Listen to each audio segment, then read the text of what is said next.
Today I've got these beautiful Jasmine polyanthum blooming. Smells wonderful. It's filling the whole entire space with this incredible scent. And there's only a few that are blooming just yet, but there are lots more coming. So I'm going to get some chassis ready. And we're going to use what we have. These are all indoor grown. You can see outside, it's pretty snowy out there. And I keep them in here throughout the winter, take them outside. They used to have a home in Florida, and that's really where they should be. Now I'm going to just clean these chassis. I'll show you the process. These were used in Florida for Jasmine, and we moved them up here because we're going to have a big greenhouse and we're going to do a lot of indoor gardening for my Enfleurage. So these were shipped and they're pretty dusty. So first thing I'm going to do, I'm going to use alcohol, and that's isopropyl alcohol, 70%. Use 70 instead of 90 because 90 evaporates too fast before it disinfects. And I'm just going to spray and clean and get these ready. A lot of mold can build up on the edges, so I want to make sure I disinfect the edges just to make sure there's no moisture, there's no leftover flower material, dust, dirt, anything from the soil. Could create mold problems. And you see there's some stuff coming off. So it's a good idea. Even if your chassis you think your chassis are clean, it's a good idea to just give them a once over with isopropyl alcohol. You can use perfumer's alcohol, but it's gotten so expensive that and it's better because some of the fats that I use for pomade are not soluble in perfumer's alcohol, so therefore the isopropyl alcohol is going to be better.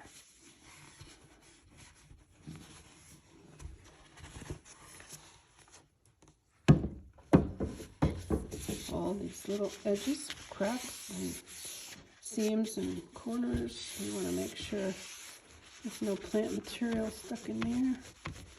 Mold and moisture, those are enemies of a good pomade. So I think I'll probably do 3 trays, maybe 4, just to be ready for these polyanthum when they bloom. That one looks good.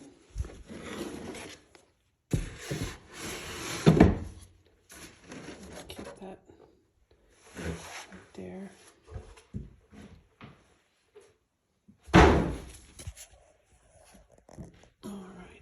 Next one. This one does look dirty. I'm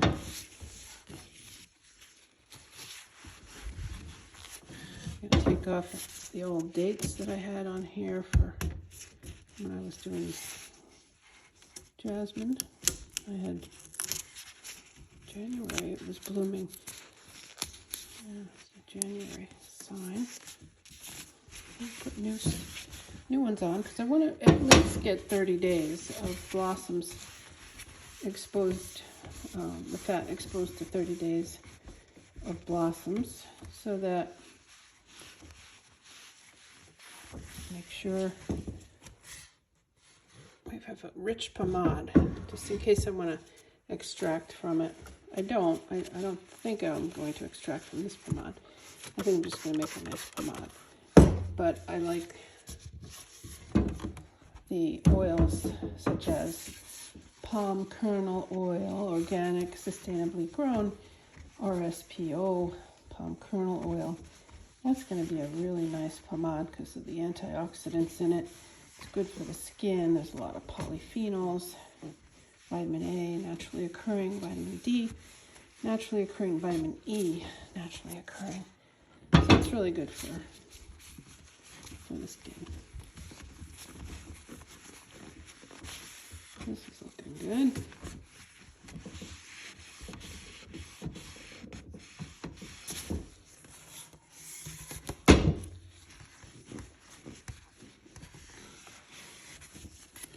I'm going to take you through the whole process, start to finish. It's going to be a long video, so, but if there are any questions, please put them down below. I'll get to you, and I will try to answer them as thoroughly as possible. But I should be able to cover everything now, getting these chassis set up, putting the pad on the chassis in the proper way. I'll show you all the steps, and then getting the flowers on the first trays. These are Jasmine polyanthum, as I said. I have grandiflorum growing, or Grand Duke, which is sambac. It's a sambac. Jasmine got growing elsewhere, some in Bali and some in Mexico. But this is going to be just our local tiny little grow patch here of polyanthum. And it happened to bloom a little early. I wasn't expecting it, so I'm kind of in a rush to get these clean and started. So I'm going to get at least 30 days for the pomade. Make a really good, strong pomade. You need at least 30 days of flower blossoms. So this one, you see this chassis I'm working on right now is oak. It's very heavy. This was one of our first prototypes. We don't use oak anymore because it is a very heavy wood, and it had a scent that it would impart in the fat. These are so old now, I think that they have off-gassed their natural oils to the extent that they're going to, so we won't have any more scent from it, but they are hard to handle, so we quit using. My husband makes them out of a different kind of wood now, so they're lighter weight and they're less prone to mold. This oak, I'd say it's pretty good for mold. It's not mold inhibitor, but it is does slow it down because of the oils that it has inherent in its own wood. So there's 3. We've had several runs of prototypes before we landed on our current design. We beveled the edges on these too, and we use different wood, and we have tempered glass, and it's screwed in place so it can be removed if it breaks for any reason, but it's very strong. I have not had any break, and I really press into them with the pomade lifter. It's like a spatula, metal spatula that I use to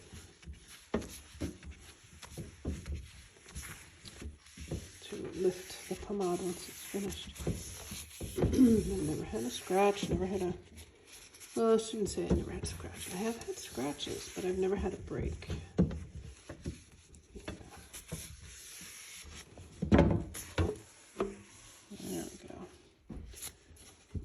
Oh, there's a label on this one. I'm going to take that label off. That's from last time. Yeah, labels get confusing after a while when you have too many labels on there. You don't know when you started this batch. Or I'm going to add and continually add new trays as I get more and more blossoms on these bushes. So right now, maybe I only use 3 or 4, but eventually I'll have probably a dozen in service for this many flowers, this number of flowers. Yeah, so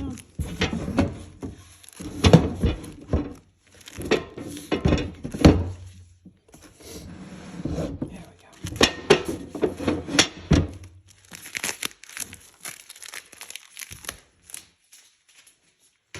Well, paper towels are important. Double boilers next. I'm going to clean out the double boiler. We'll melt it. There's some old wax in here, floral wax that I was using. So I'm going to clean that out. I don't use water, of course. Only use alcohol, paper towels, oils, things that are going to be soluble in oil. I'm going to use a nice double boiler. I filled it with water earlier, and it's got our convection, or our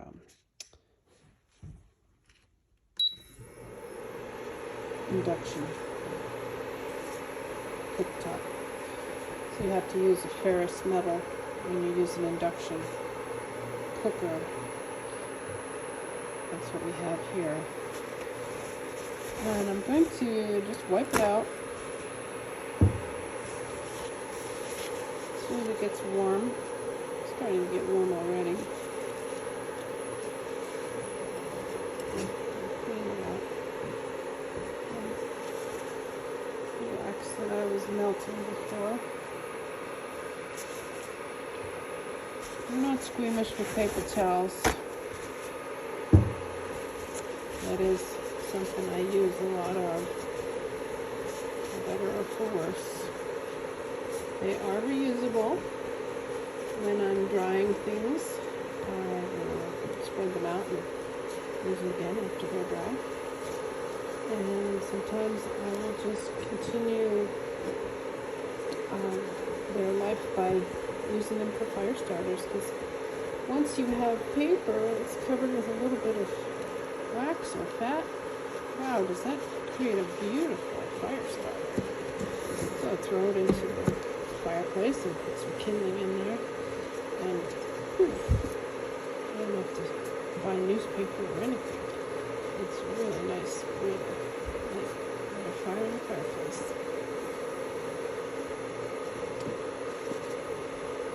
Nothing gets wasted. It's used once, twice, 3 times, 4 times, sometimes.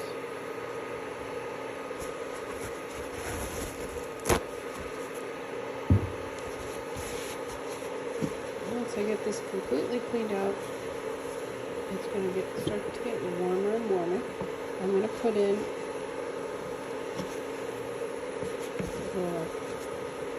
the fat that I'm using. Today I'm using organic, sustainable palm kernel oil, as I said before. And I'm going to melt half of it and put the other half in a blender. Now when I teach the course, the workshop, I always teach aerating. I always aerate. I always aerate the fat, because what that does is it creates more surface area for the scent to be absorbed onto. It's like an adsorption process where the surface chemistry is going on, and the more surface area you have, the better the adsorption, the better the scent, the more scent you pick up from the fresh exhaling flowers. I'll show you what happens. You'll see that when it's melted, the fat is very liquid and dense. And when it's partially melted and whipped, there are a lot of air bubbles, and those air bubbles stay on the surface and act as more surface area for absorption. So usually when I'm doing 1 or 2 or 3 trays, I will use I'll use a hand blender to whip. And when I'm doing 6 or 8 or 10 or 12 or 40 trays, I will use a turbo blender.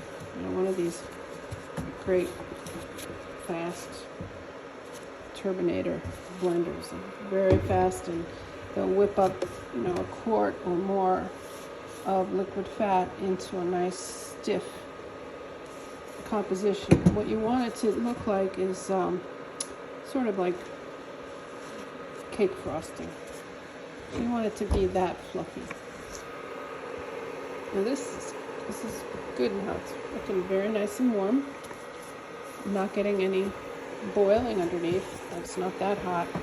I just want it to be a few little bubbles forming.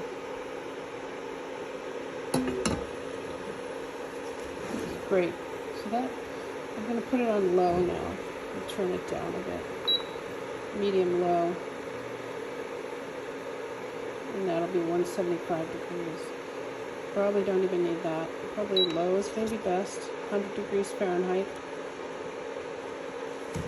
And I just want to melt it. I don't want to cook it. When you cook this stuff, oh boy, you're turning it into grease. And it changes its molecular structure, becomes a trans fat instead of a hydrogenated fat. I'm just going to estimate. What I like to do is weigh it out when I'm being really precise and I'm teaching a course.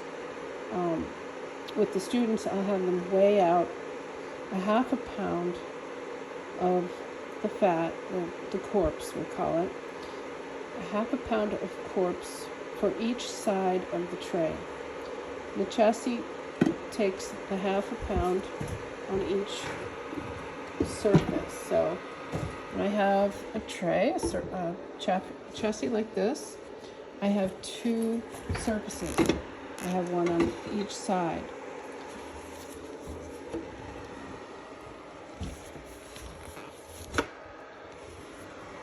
Each side is going to get a half a pound. The bottom one will only get one. The bottom will only get one. And this is my makeshift work area right now. I'm up in the hills of a high elevation laboratory where I can get higher yields, so I bring all my pomades out here to extract the essential oils and absolutes. So today I'm going to do 3, I'd say. I'm going to do 3 trays. There's another tag I can remove. Actually, there's nothing written on this one, so I could leave it and just write on my new dates, but I'm going to take it off just so we're starting with 0. And each side is going to get a layer, except the top and bottom. The top will only get a layer of fat on the side that is facing the middle tray, the middle chassis. And the middle chassis will get both sides coated with the pomade. This side and this side. So there'll be a pound of corpse on the middle chassis. There'll be a half a pound of corpse on the top chassis and a half a pound on the bottom chassis. Just one side of the bottom chassis will receive the corpse. Both sides on the middle, and then the top will get one. So I can do whatever side. These are both clean. Both sides are clean. So I'm going to apply corpse to this side, and then I'll apply corpse to this side, and then I'll apply corpse to this side. And then I will turn over, once it's dry and solid, I'll turn over that middle chassis and get the other side with corpse. Alright, so back to our melting pot over here. I put in a test blob, and it is starting to melt, so we're getting there. I'm going to put in a bit more. I might even do 4 chassis, so I'll put in a little extra. And I've been doing this long enough that I know how thick to apply it and how much to put on each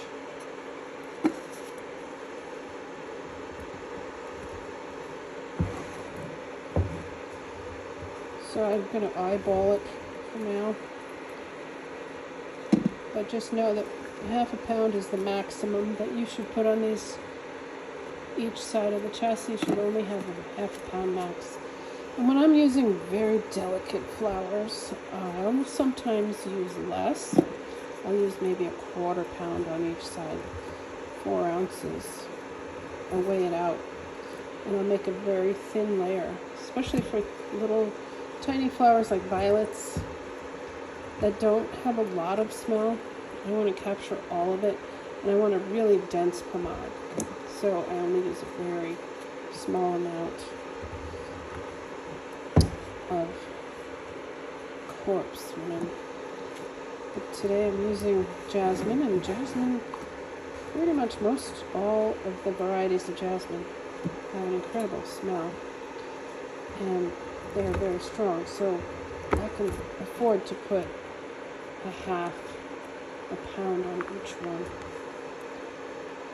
So I'd say that's about 3/4 of a pound, maybe about 8 ounces, 12, yeah, maybe 11, 12 ounces are here. And I'm going to start putting some in the blender. I'm going to break it up into smaller pieces so it doesn't have such a hard time. And I'm just using a really nice paint knife that I got in Japan. So this is going in the blender. And I'll put about the same amount in there.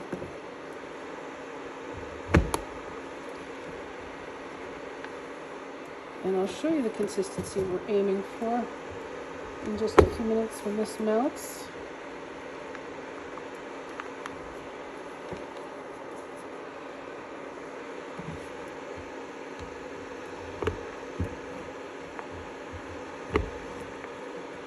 Solid at room temperature, the criteria for our corpse. Solid at room temperature, has little or no smell of its own, or has a smell that is compatible with whatever you're doing, and it's something you want. It's a smell that you want to add to your pomade. Or it has no smell at all, but it needs to be organic.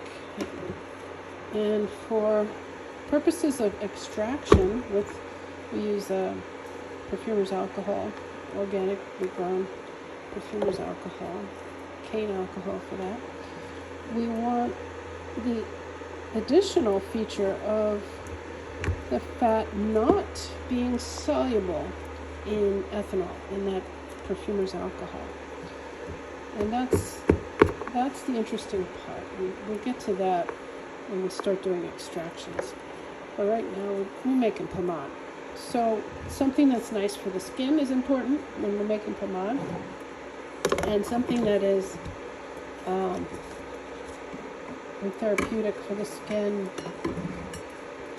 doesn't harm the environment, especially if you're wearing it on your skin and you're swimming near a reef. You don't want something that's going to poison reef organisms. So this is really benign, beautiful stuff. Absolutely wonderful. It's getting there. You can see it's starting to melt.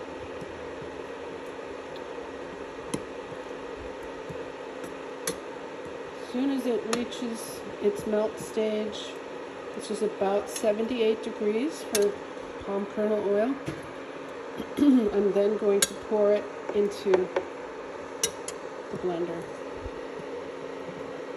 and whip it up.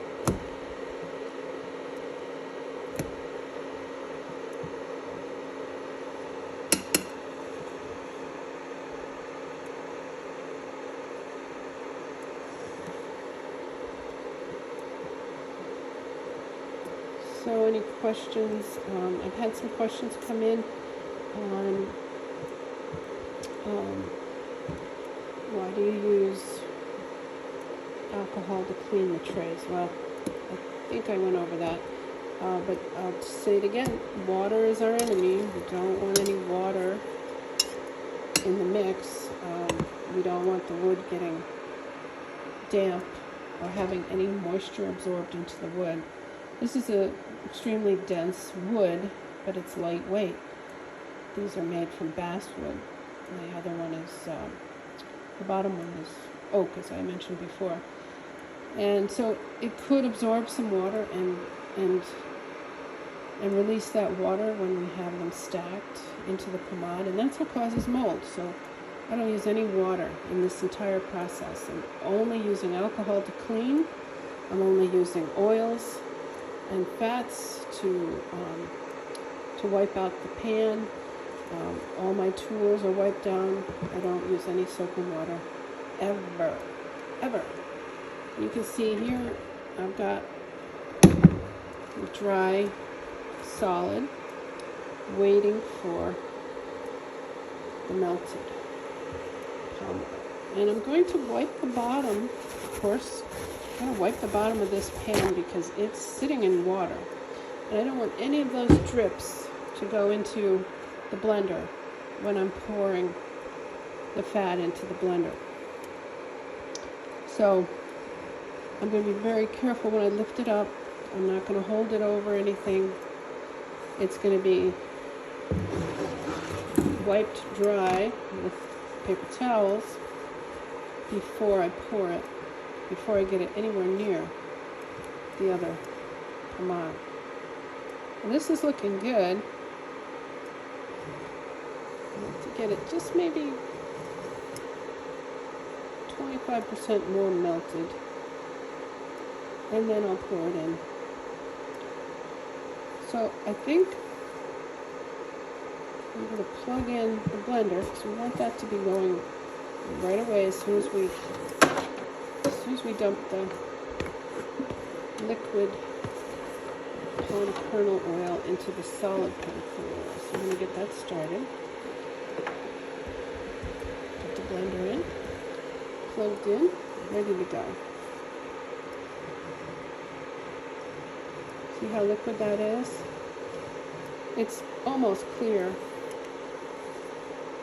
It's very white, fat, solid that melts at 78 degrees Fahrenheit. And when it's melted, it has hardly any color.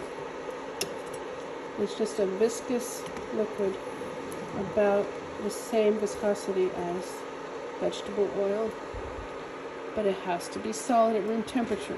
Again, back to the criteria for what makes a good corpse. It's not soluble in alcohol. That's why we use isopropyl alcohol. It's not soluble in perfumer's alcohol, but it is soluble in isopropyl. So we use isopropyl to clean the chassis. It gets the last bit of film off from the previous pomade that was on there. And it disinfects, but they would both disinfect. Perfumer's alcohol would disinfect just as well. It's just that the alcohol does not dissolve in it. I mean, the pomade and the palm kernel oil does not dissolve in the perfumer's alcohol. So I like the look of that. That is almost all the way.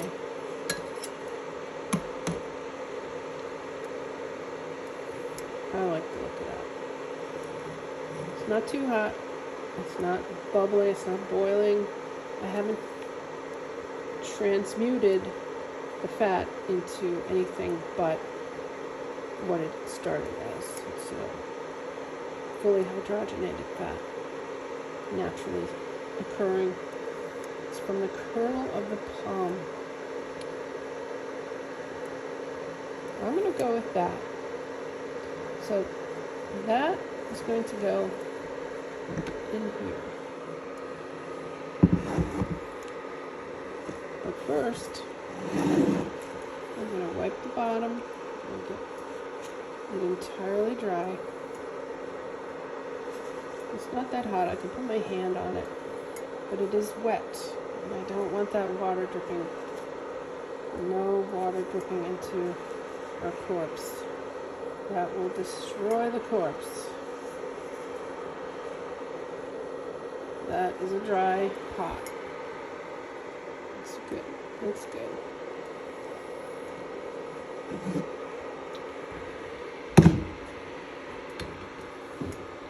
So, and it goes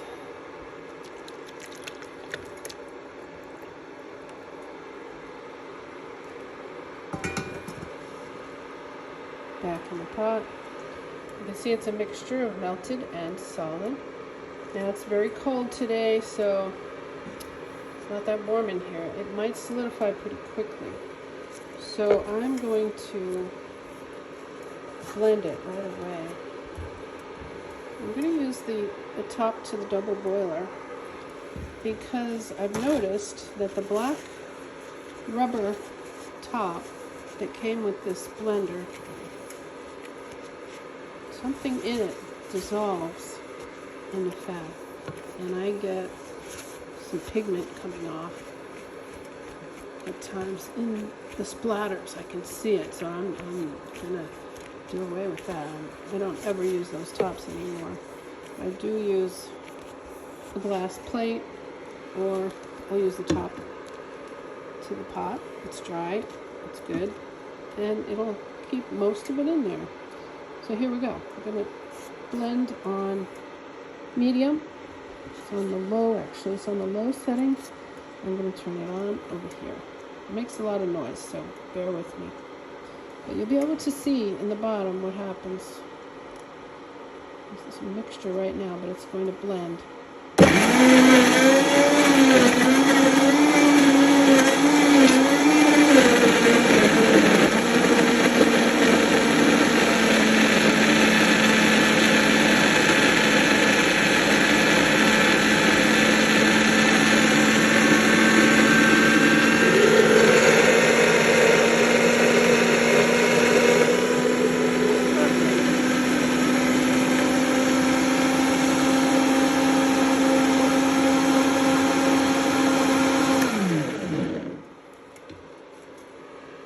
It's absolutely perfect. So that's what we want.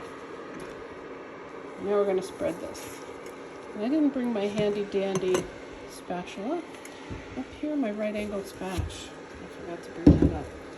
And I'm not going to hesitate because right now that fat is perfect. I'm going to clean this spatula and use it as a spreader. This is a paint knife. I'm just going to gently bring it to the depth that I want. And it's got a lot more heft and loft to it now. You see the bubbles are beautiful. It stands up like frosting. It's got more body. It's got tiny little micro bubbles in it. And I believe I've put somewhere between a half and a quarter of a pound, but there are tiny little micro bubbles all over this mixture. This is air and palm kernel oil partially melted so that I get a nice spreadable frosting. This is not the ideal tool, but I don't want to forsake this beautiful batch of perfectly blended and whipped corpse. So I'm going to take it to about a quarter to a half an inch away from the edges of the wood. Oh gosh, it smells like jasmine in here. So amazing. I don't want to take it right up to the wood. I prefer not to have any fat on the wood itself. And I don't want to mash it down too much because I want to make sure that the bubbles stay in there, and I want to make sure it's lofty and light, and the whiteness tells me that it's solidifying quickly, so I gotta work fast. It's getting more and more viscous, which is perfect. This is what it's supposed to do. And the sooner it the sooner it hardens, the better, because that means we've captured those bubbles. So it's not as gorgeous as you would like, perhaps, maybe, but it does the trick. And we've spread it very thin. We did probably an 1/8 of an inch or less on there. And that is almost dry. You can see it's still glistening, but it's not dripping when I hold it vertical. So it is almost dry. I'm going to put that underneath. And that's going to be the top. This will be the middle chassis. I'm going to spill out some more on the middle chassis. Gorgeous. Beautiful, beautiful.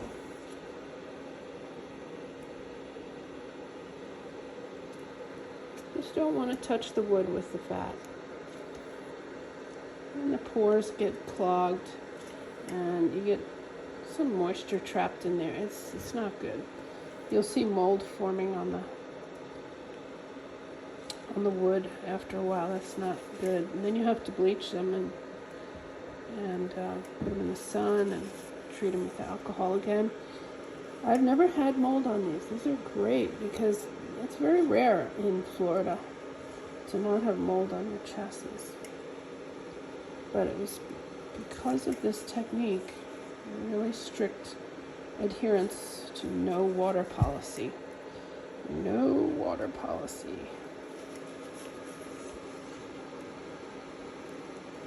Alright, there's the second layer. It looks very crude. I could do a much nicer job if I had my right angle spatula. But it's not a beauty contest. What we're trying to do is work quickly while we have this perfect texture and consistency. So now I'm working on the third one.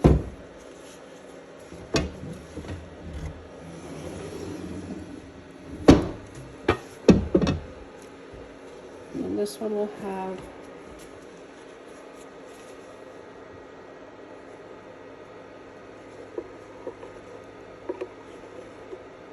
I'll have one as well, one layer.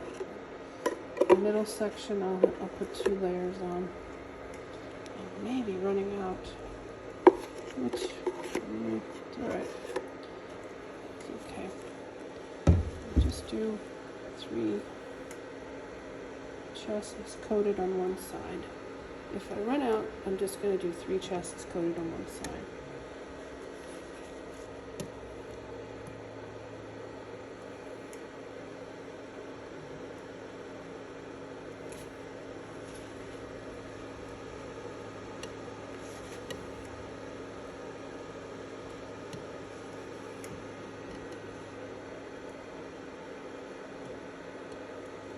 Yeah, the reason I'm running out is because it's drying and hardening so fast because it is very cold up here. It's about, I don't know, I don't have my thermometer, but it's maybe 50 degrees, 48 degrees. It's cold. And that might be too cold to get a good absorption.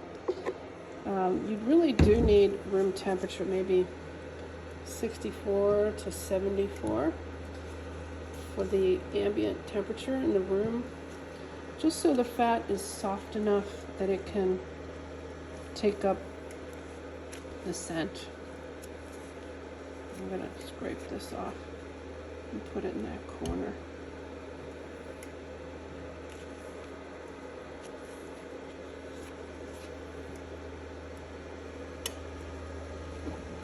Good. Now this will get remelted once I pour some more in there. And I will always reconstitute and reuse it. Whip it up again. But for now, we've got 3 good surfaces. I'm going to stop and let that dry. And we don't have a lot of flowers right now. We'll have more in a few days. So I'll start making more and more trays. But these look good. And the bottom one is probably just about dry. Solid. Oh, look, I got a little fat on the edge here. Yeah. I have to lift that off and treat it with alcohol. Somehow I got some fat on there.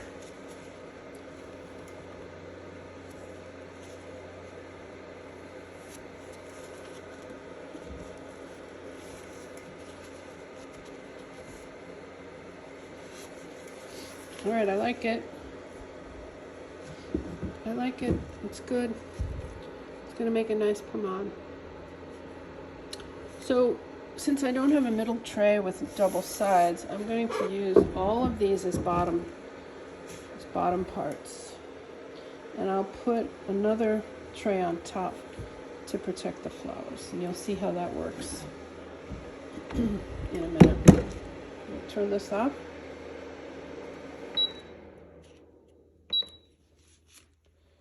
Off goes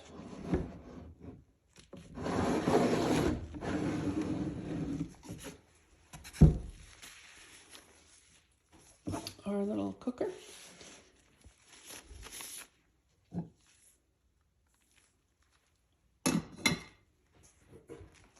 And now I'm going to pick some flowers. I'm going to test it, see if it's cool enough. Yeah. Oh yeah. Boy, it happened fast. All right, so what was that? A total of 12 minutes or something. Now it's ready.